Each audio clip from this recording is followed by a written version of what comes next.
Hey! What's up, what's up, what's up? How you doing? How you been? What's going on? What's good? How you getting it in? Body getting it funny? What's going on, people? What's going on? I just finished watching the Bobbi Kristina movie on TV One and stuff.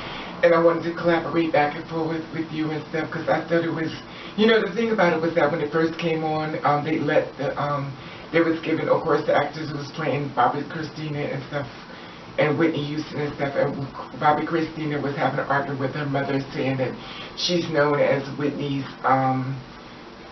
daughter, but she don't have a name for herself, and then she felt as though she was talking in reference to how she would never be as beautiful as Whitney, she would never be Whitney, seem like Whitney and stuff like that, and she was having conflict and stuff. Now, at first when it came on like that, I was like, you know what, this is a little bit stretched, I don't believe this part, I'm starting not to believe it. I was like, okay, but I'm going to try to watch it, to just try to see what's going to happen. Now, this is the thing.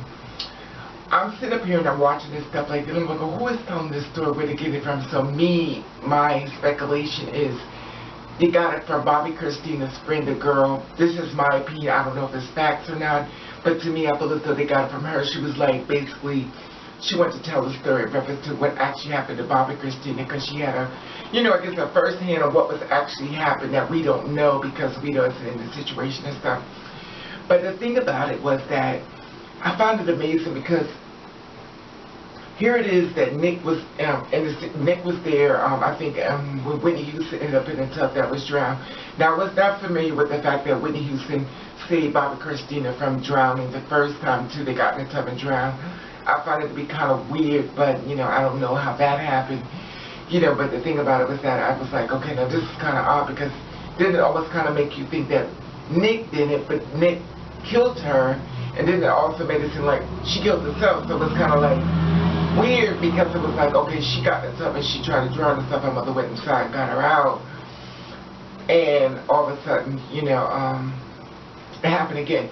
Now, me myself, if I'm thinking to myself, did she try to drown herself the first time, or did Nick put her inside the tub the one time before, and when he just happened to find out, did it happen like one time before he tried to kill herself? Because basically what they were trying to speculate to me as far as what Nick was a very troubled type of guy and stuff, and he was mentally ill, and the thing about it was that he kind of preyed on him to me, and he saw that it was like a piece missing in a puzzle to women inside of a house.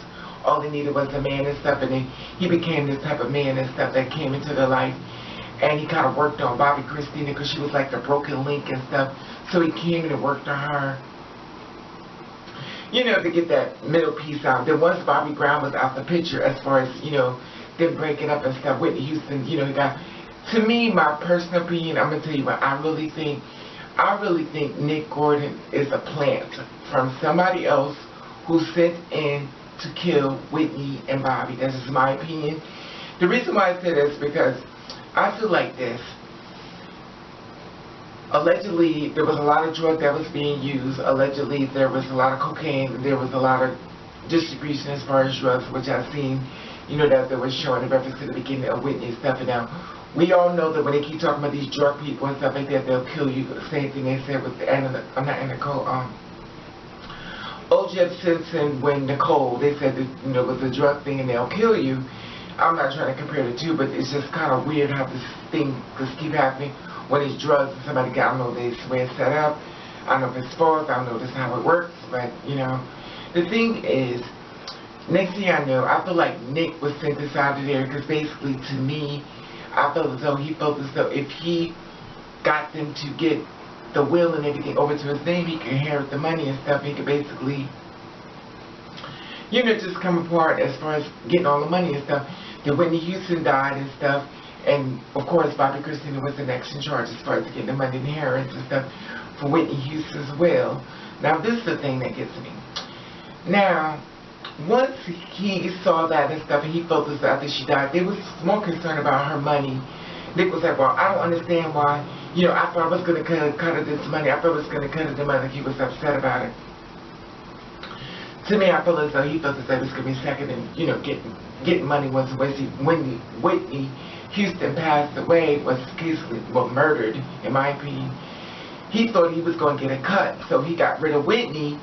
He could get that money, but then when he found out he wasn't getting that money, so he's like, okay, well, who else I got to get next? Bobbi Kristina. Because once I get rid of Bobbi Kristina, I could get that money. And clearly, allegedly, he had links into the accounts that was taking money out the money on the bank account and stuff.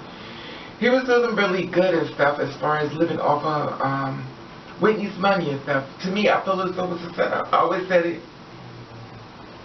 And I still say it. I really believe that Nick Gordon was sent to kill both of them. And I believe he executed them both. And the sad part about it is that he's playing his way. Oh, my head. He's going through all these changes and stuff.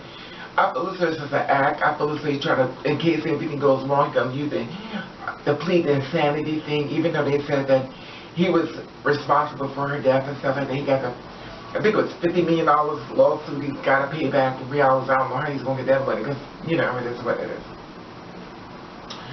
This is my thing. If he's still out, which we already know he is, he's not locked up and stuff, and he basically killed two people. One person, in my opinion, allegedly, killed two people with one stone, which is him.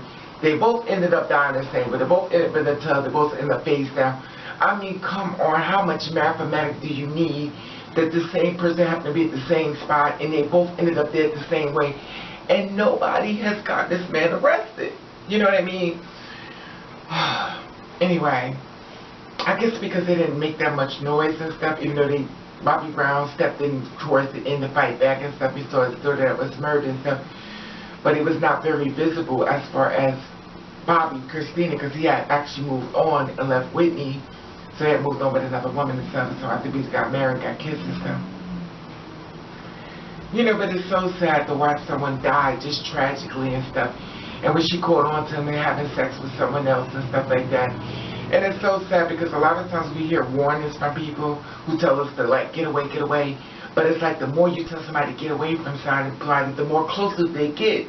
Because they feel as though the body conquered. It's like, no, no, no. And she held on to him because for some reason, according to the movie, she felt as though he was like from Whitney Houston to Bobbi. He felt not with Bobbi, but she felt as though Whitney Houston chose him to be with her in her mind.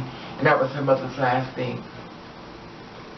Me, myself, whoever date Nick, honey, get your daughter, get your kids, get your family, lock your doors, change your locks, do everything you gotta do. Because at the end of the day, niggas on loose. They worried about OJ, honey, let me tell you something. Niggas on loose. My thing is this. You set up to this man murder, you throw people in bathtubs and shit. Y'all need money after this man, you give him some money, honey. That man needs to be in the fucking jail. I'm sorry. I'm sorry. You done killed two damn people, and then here it is, the inside of the damn tub, they drowned and stuff, and then all of a sudden now you're going to tell me that he's still on the loose, he got your daughter in the house, and I'm watching this movie with my kid, you know what I mean, and my daughter's with him and stuff, and I'm like, oh my God, my daughter could be murdered. Baby, if you got a daughter over to the house, go get your kid, drag her ass out the house, get a restraining order, do what you got to do, because baby, you at the end of the day, you wouldn't have no kid. Go get your daughter. If he's dating men now, go get your son. I don't know what's going on. If you date women, say, get him away. Because at the end of the day, he don't discriminate if he puts you in the tub and drown you out. No, somebody in the family beat the shit out of him. Somebody needs to do a refill, go back to his house, beat the shit out because something's not right. It's not funny, but you don't get nervous in the gym when I talk about something that's crazy. Anyway, it is. I just wanted to share this with you and stuff. I wanted to see your feedback on this as far as the Bobbi Kristina movie, as far as TV1 is actually going on as we speak as of now. And I want to hear your feedback on this. I want to let you know I love you, and I want to thank you for watching. Catch the reading.